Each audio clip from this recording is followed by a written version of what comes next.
नाज़रीन, पूरी दुनिया में जब भी पेरेंटिंग की बात की जाती है, बच्चों की तरबियत की बात की जाती है, तो सबसे बड़ा इशू क्या होता है?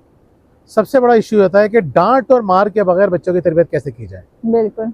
ये मैं बात कर रहा हूँ पूरी दुनिया की। इसके ऊपर मुतादिद किताबें लिखी जा चुकी हैं, कई किताबें तो मेरे पास हैं, don't yell, never get angry और पता नहीं क्या क्या। पूरी दुनिया परेशान है कि बच्चों की तरबियत कैसे की जाए बगैर डांट और मार के। पाकिस्तान में भी ये हॉट टॉपिक रहा है हमेशा। यानी लोग जो है जब बच्चों की तरबियत की बात करते हैं तो इस मौजू को ज़रूर एड्रेस करते हैं। मेरा एक दोस्त था यूट्यूब चैनल के लिए, उसने 2 साल तक वीडियो बनाई। 2 साल के बाद वो डिसहार्ट हो गया। वो बच्चों की तरबियत पे, मियाँ बीवी के ताल्लुकात पे वीडियो बनाया करता था। तो एक दिन मुझे कहने लगा कि ज़ुबैर भाई, मैं चाह रहा हूँ कि अपना चैनल बंद करूँ, मैं कुछ और कराना शुरू कर दूँ, इंग्लिश लैंग्वेज पढ़ाना शुरू कर देता हूँ, क्योंकि इस तरह से तो मेरी वीडियोज़ के ऊपर व्यूज़ नहीं आ रहे। वो मुझे बहुत ज़्यादा फॉलो किया करता था, कॉपी किया करता था। मैंने कहा नहीं यार, परेशान होने की ज़रूरत नहीं है, तुम्हें काम करो कि जिन टॉपिक्स के ऊपर मैंने बात की है उन टॉपिक्स को तुम रिपीट करना शुरू करो, जो मेरे वायरल टॉपिक्स हैं, ख़ास तौर पे बच्चों की तरबियत। आप यकीन कीजिए, ये हो सकता है आपको टिप भी मिल जाए कि 2 साल की मेहनत क्या उसको इतने व्यूज़ नहीं मिले थे जितने अगले दिन से उसको व्यूज़ आना शुरू हो गए और फिर उसके लाख से ज़्यादा सब्सक्राइबर हो चुके हैं। कहने का मकसद क्या है? कहने का मकसद ये है कि पूरी दुनिया इस टॉपिक को इसलिए पढ़ रही है क्योंकि वो इसकी वजह से परेशान है। और वो टॉपिक क्या था? वो टॉपिक यही था कि बच्चों को डांट और मार के बगैर कैसे समझाएं। यानी दूसरे अल्फाज में पॉजिटिव पेरेंटिंग किस तरह की जाए। आज हम पॉजिटिव पेरेंटिंग के बहुत अहम पॉइंट्स आपसे डिस्कस कर रहे हैं। इन्हें समझने के बाद आप अपने बच्चों की बहुत अच्छी तरबियत कर सकते हैं। और ये तो मैं आपको बताना भूल गया, मैं हूँ मोहम्मद ज़ुबैर और मेरे साथ मौजूद है वजिया ज़ुबैर। और आज भी हम मौजूद हैं डाडर के अंदर। ये सिरन वैली है, यहाँ पे हम आते हैं, वीडियोस बनाते हैं, पूरा दिन यहाँ गुजारते हैं और बच्चे भी इंजॉय करते हैं। बच्चे यहाँ पे बैठ के पढ़ भी रहे होते हैं, खेल भी रहे होते हैं और हम आपके लिए एक अच्छे मकाम पे बैठ के वीडियोस बनाते हैं। तो जी वजिया, आप क्या कहेंगी? बिल्कुल ज़ुबैर, आपने सही कहा। तो अब क्या किया जाए, पॉजिटिव पेरेंटिंग कैसे हो सकती है? तो पहला हमारा पॉइंट है focus on controlling your self not your child. और हम यही गलती करते हैं। जब माएँ मेरे पास आती हैं, बताती हैं, कॉल से बात होती है, बच्चा इतना तंग करता है, ये होता है, वो होता है, हम कहते हैं भाई अच्छा, इसमें तो कोचिंग होगी आपकी, हम गाइड करेंगे आपको, तो आप बच्चे से बात नहीं करेंगे? बच्चा हमें तंग करता है, नहीं, हम बच्चे से क्यों बात करेंगे? पेरेंटिंग आप कर रही हैं, आप मिस्टेक कर रही हैं, तो हमें आपको गाइड करने की ज़रूरत है। तो हम यही कर रहे होते हैं कि हम अपने ऊपर कंट्रोल नहीं करते हैं और हम चाहते हैं बच्चा कंट्रोल कर लें। अभी देखें, कल मेरी क्लाइंट से बात हो रही थी, मुझे बताने लगी कि भाई मेरा बच्चा बहुत ज़्यादा इम्प्रूव कर रहा है। अच्छा, उसके साथ बड़े मसाइल थे, बिहेवियर के बड़े मसाइल थे और इत्तेफाक से वो मसाइल आए भी बाप से थे। कुछ बीमारियां हमें या कुछ खराबियां हमें विरासत में मिलती हैं। बिल्कुल। यानी मिसाल के तौर पर गुस्सा हो गया, बाज़ लोगों के लिए अफसुर्दगी, बाज़ लोगों के लिए कुछ और भी चीज़ें नेगेटिव भी मिलती है, पॉजिटिव भी मिलती हैं। तो उस बच्चे के अंदर कुछ ऐसी खराबियाँ थी, ऐसी बुरी आदतें थी जो उसको अपने बाप से मिली थी। माँ परेशान थी, ये तो ठीक होगा नहीं, आपको जैसा करें कि मेरा बच्चा ठीक हो जाए। तो हमने उनसे बात करना शुरू की, उन्होंने अपने रिस्पॉन्सेस पे काम किया, उन्होंने कुछ एक्टिविटीज़ की बच्चे के साथ मिलके, बिल्कुल गैर महसूस तरीके से। बच्चे को पता भी नहीं चला कि उसके साथ हो क्या रहा है। कल वो एक्साइटेड थी कि भाई मेरा बच्चा इतनी तेज़ी के साथ चेंज हो रहा है, जिन बुराइयों की वजह से मैं इतने अरसे से परेशान थी वो उसके अंदर बेहतर होना शुरू हो गई हैं। वो कह लेंगे भाई मेरा बेटा तो बेहतर हो रहा है, मैं बेहतर नहीं हो रही। मेरा देखिए, ये गलती करते हैं हम, या तो अपने बच्चों की अच्छी चीज़ें नहीं देख रहे होते या अपनी अच्छी चीज़ें नहीं देख रहे होते। अगर आपका बच्चा इम्प्रूव कर रहा है तो इसका मतलब ये है कि आप भी साथ साथ ग्रो कर रही हैं। बिल्कुल। पहले जिन बातों में आपको गुस्सा आता था, अब आपने ठंडे दिल से उनको फेस करना शुरू कर दिया। तो बहुत सारे मामलात के अंदर आपने बहुत पॉजिटिव रिस्पॉन्स देना शुरू कर दिया है। चेंज और किसको कहते हैं? तो बड़ा खुश हुई, बड़ा मुतमईन हुई। तो हम यह गलती करते हैं, ना अपने आप को अप्रिशिएट करेंगे और ना ही अपने बच्चों को पॉजिटिव बातों को फोकस करेंगे। बिल्कुल। दूसरा पॉइंट क्या है हमारा, बहुत इंपॉर्टेंट पॉइंट है ये भी, रिस्पेक्टफुल कम्युनिकेशन। देखिए नाज़रीन, अब हम ये तो चाहते हैं बच्चा हमारी रिस्पेक्ट करे, हमारी बात सुने। चलो हम नहीं डांट रहे, मार रहे, हम प्यार समझाएं, समझ तो ले। वो क्यों, कैसे समझेगा जब आप उसके रिस्पेक्ट का ख्याल नहीं कर रहे? तो वो आपके रिस्पेक्ट का ख्याल कैसे करेगा? हमने कितनी ही दफ़ा देखा है कि सब लोग बैठे होते हैं, बच्चे ने कुछ गलत कर दिया, माँ बाप ने सबके सामने डांटना शुरू कर दिया। मॉल्स में बच्चे तंग कर रहे होते हैं, बच्चों की आदत होती है, चीज़ों को देख के फैल जाते हैं, जिद करने लगते हैं। अब माँ बाप ने वहीं डांटना शुरू कर दिया। इवन बात हम देखते हैं कि वो हाथ भी उठा लेते हैं। तो आपने अगर बच्चे की रिस्पेक्ट का ख्याल नहीं किया है तो बच्चा कैसे करेगा? और फिर जब बात हम करते हैं रिस्पेक्टफुल कम्युनिकेशन की, तो इसका क्या मतलब है? हम कम्युनिकेशन का मतलब ये निकालते हैं कि हम बात करें बच्चे से, बच्चे को गाइड करें, हम बताएं। कम्युनिकेशन दो तरफ से होती है, यानी आपको सुनना भी होता है, बोलना भी होता है, और हम समझते हैं बस हमारा जो बोलना है ना वही हमारा कम्युनिकेट करना है। बिल्कुल। अगर आप बच्चे की बात नहीं सुन रहे हैं गौर से, तो आप कम्युनिकेट अच्छा नहीं कर रहे हैं, ये अच्छी कम्युनिकेशन नहीं है। देखिए, सेल्फ रिस्पेक्ट का ख्याल बाहर ही नहीं, घर में भी रखना पड़ता है। बच्चे को बहुत इज्जत देने की ज़रूरत होती है। जितना ज़्यादा बच्चे को इज्जत देंगे, आप यकीन कीजिए वो इज्जत करना सीखेगा। तो कम्युनिकेशन के अंदर रिस्पेक्ट को मत भूलिए। आम सी बात है कि इज्जत करनी चाहिए, लेकिन बड़े बड़े लोग, बड़े बड़े काबिल लोग अपने बच्चों की इज्जत नहीं कर पाते।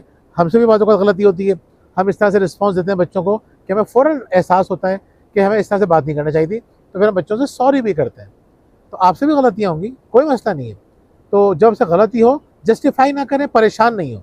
तो कम्युनिकेशन के अंदर अगर आपसे बदतमीजी भी हो जाए तो कोई मसले वाली बात नहीं है। आपको नेक्स्ट टाइम उसको एडमिट करना है और फिर अपने बच्चे के सामने नेक्स्ट टाइम ज़्यादा रिस्पेक्ट से बात करनी है। जुबैन ने पॉइंट कहा ना कि हमें बाहर ही नहीं, घर में बच्चों से रिस्पेक्ट से बात करने की जरूरत होती है। ये बहुत इंपॉर्टेंट बात है, क्योंकि जो रवैया हम बच्चों के साथ घर में रखते हैं, बाहर भी हम वही करते हैं। यानी जो बच्चा घर में कर रहा होगा, घर में आपने नजरअंदाज कर दिया उसे, तो आपने घर में नजरअंदाज कर दिया, लेकिन बच्चा वही काम जब बाहर करेगा तो आपके लिए नजरअंदाज करना मुश्किल हो जाता है। इसलिए घर के माहौल को भी पॉजिटिव रखना बहुत जरूरी है। बिल्कुल। नेक्स्ट पॉइंट, हाँ जी, नेक्स्ट पॉइंट हमारा है गलतियों पे परेशान होना छोड़ दें।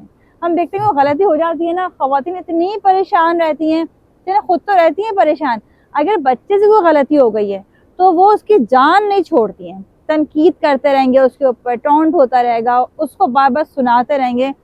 अभी पिछले दिनों की बात है, हम जब कराची में थे तो एक बार जबरदस्त सा लॉक लेकर आए जुबैर साहब, और वो लॉक अली ने कहीं रखा, बाहर रख के भूल गए और वो कोई ले गया। अब जो मेरे वालिद हैं वो अली को डांटने लगे कि तुमने लॉक खो दिया, तो एक दफ़ा डांट दिया अब्बू ने, लेकिन जाहिर से बुजुर्ग हैं, वो उनकी पुरानी आदतें हैं, तो वो अली साहब का जब उनसे सामना हो अब्बू तब उन्हें डांट दें, तुमने लॉक खो दिया, इतना महंगा लॉक आया था। अली मेरे पास रोते हुए आए कि मामा अब तो मुझसे खो गया ना, अब मैं क्या करूँ, नाना अबू बाबा डांट रहे मुझे। तो मैंने अपने वालिद से कम्युनिकेट किया कि अबू अब गलती हो गई है, अब ठीक है, वो उसने मान भी लिया है, तो अब उस गलती में बार बार खुद भी परेशान नहीं हो, और जब उसको डांटते हैं वो भी परेशान हो जाएगा, फिर वो आपसे दूर होना शुरू हो जाएगा। और अब्बू बड़े आराम से मेरी बात समझ भी गई, बड़ी पॉजिटिव बात थी ये। तो मैं समझती हूँ कि बच्चों की गलतियों पे अगर बार बार उन्हें इस तरह से कहेंगे तो वो मजीद गलतियां भी करेंगे और हमसे दूर होना भी शुरू हो जाएंगे। ठीक है, गलतियों को अप्रिशिएट करना सीखिए। आप अगर तरक्की याफ्ता ममालिक देखेंगे तो आपको नजर आएगा कि वो लोग गलतियों को अप्रिशिएट करते हैं। हमारी तरह गलतियों के ऊपर पागल नहीं आते, परेशान नहीं आते। अगर गलती नहीं करेगा तो कैसे ग्रो करेगा, कैसे सीखेगा? वो लोग गलतियों को सेलिब्रेट करते हैं, गलतियों को एंजॉय करते हैं, गलतियों से लर्न करते हैं। हमारे क्या होता है, हमें गलतियों पे परेशान होना सिखाया जाता है, हमें गलतियों पे झूठ बोलना सिखाया जाता है। हमारे यहाँ झूठ बोलने का कल्चर ज्यादा क्यों है? बचपन से मिलता है।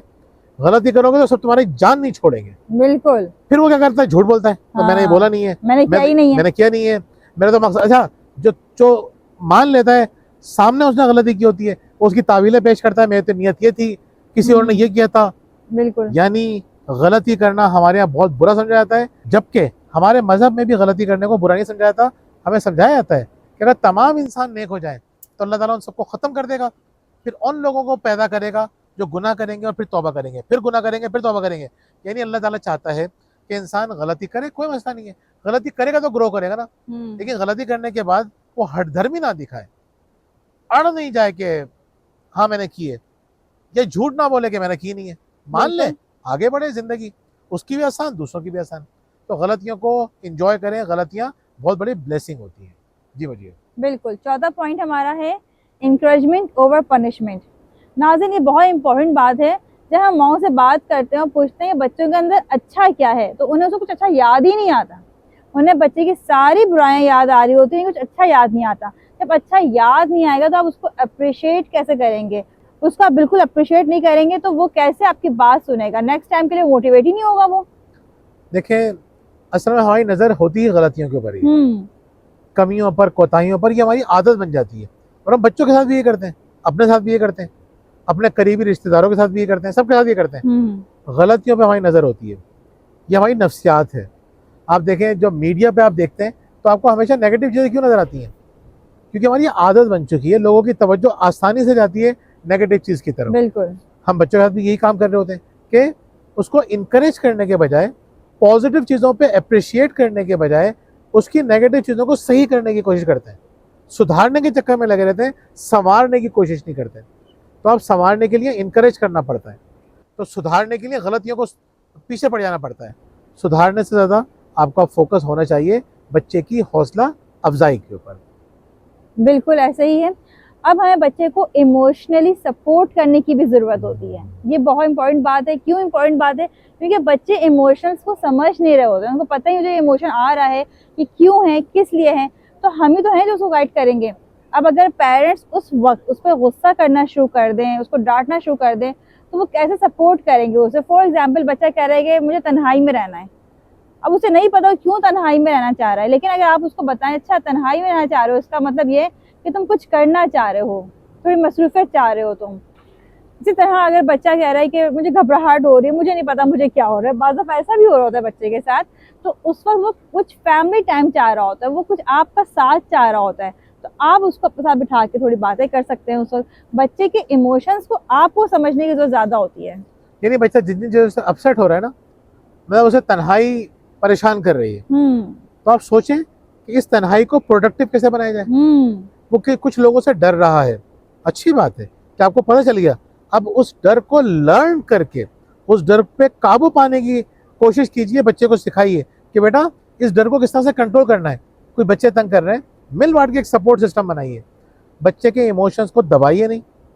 बच्चों को ये मत कहिए कि तुम तो डरते रहते हो, तुम्हारे तो कॉन्फिडेंस नहीं है, तुमसे तो होगा नहीं, बाकी बच्चे ये कर रहे होते हैं, तुम तो हमेशा बैठे ही रहते हो, हमेशा कमरे में रहते हो, तुमसे किसी से बात ही नहीं होती। क्या फ़ायदा इससे बातें करने का? ये बातें उसको पता है, उसको ये नहीं पता कि मैं करूं क्या। इसीलिए उसको आपके सपोर्ट की ज़रूरत है। हाँ बिल्कुल ऐसे ही है जी। अब हम आते हैं आखिरी पॉइंट की तरफ, जो है बच्चे अपने माँ बाप से सीखते हैं। यानी जितनी बातें हमने बताई हैं, अगर आप खुद इन पर अमल नहीं कर रहे होते हैं तो बच्चे कैसे अमल करेंगे? यानी जैसे हमने बात की अप्रिशिएट करने की, अगर आप अपने आप को खुद अप्रिशिएट नहीं करते तो बच्चों को कैसे अप्रिशिएट करेंगे? अपने इमोशंस को आप खुद नहीं समझ पाते हैं तो बच्चों को कैसे समझाएंगे? तो बहुत सारी चीज़ें बच्चा माँ बाप से देख कर ही सीख रहा होता है। गुस्सा करना माँ बाप को देख के सीख रहा होता है। जब मुझे ख़वातीन कहते हैं बच्चा गुस्सा बहुत करता है, बच्चा हाथ उठाता है, तो पहला सवाल हमारा यही होता है, घर में कौन कौन गुस्सा करता है? बच्चा घर से सीखता है चीज़ें। देखिए, ये सबसे इम्पोर्टेंट पॉइंट है। हमसे कोई पूछता है तो हम हमेशा एक ही बात कहते हैं, हम अपने वीडियोज़ में बता चुके हैं। पेरेंटिंग किस बात का नाम है? पेरेंटिंग अच्छा इंसान बनने का नाम है। पेरेंटिंग एक मोमिन बनने का नाम है। मोमिन कौन होता है? इसके 2 दिन एक जैसे नहीं होते। हर आने वाले दिन वो पिछले दिन से बेहतर होता है। इमोशनली, स्पिरिचुअली, फिजिकली अपने आप को इम्प्रूव करने की कोशिश करता है। तो अगर आप अपने आप को इम्प्रूव करने की कोशिश नहीं कर रहे हैं तो आप अच्छी पेरेंटिंग नहीं कर सकेंगे। तो अच्छा रोल मॉडल बनिए ताकि बच्चा आपको देखे और वो भी एक अच्छा इंसान बने। ये तो चाहते हैं आप बच्चों की पेरेंटिंग में, चाहते क्या है? अच्छा इंसान बनाना। बिल्कुल नाज़रीन, कमेंट से हमें लाजमी बताइएगा कि ये पॉइंट्स आपको कैसे लगे। पॉजिटिव पेरेंटिंग की तरफ आप लोग किस तरह से आएंगे, क्या क्या फ़ायदे हुए आपको। इसके अलावा अगर आपकी ज़िंदगी में परेशानियां हैं, घरेलू मसाइल हैं, शरीक हयात ने बहुत परेशान किया हुआ है आपको, बच्चों ने बहुत तंग किया हुआ है, और आप चाहते हैं किसी ऐसे से बात करना जो आपकी बात अपने तक रखे, कहीं आगे शेयर ना करे, तो आप हमसे ऑनलाइन कोचिंग करवा सकते हैं हमारे दिए गए नंबर पर कॉन्टैक्ट करके। बहुत बहुत शुक्रिया। अल्लाह हाफिज़। अल्लाह हाफिज़।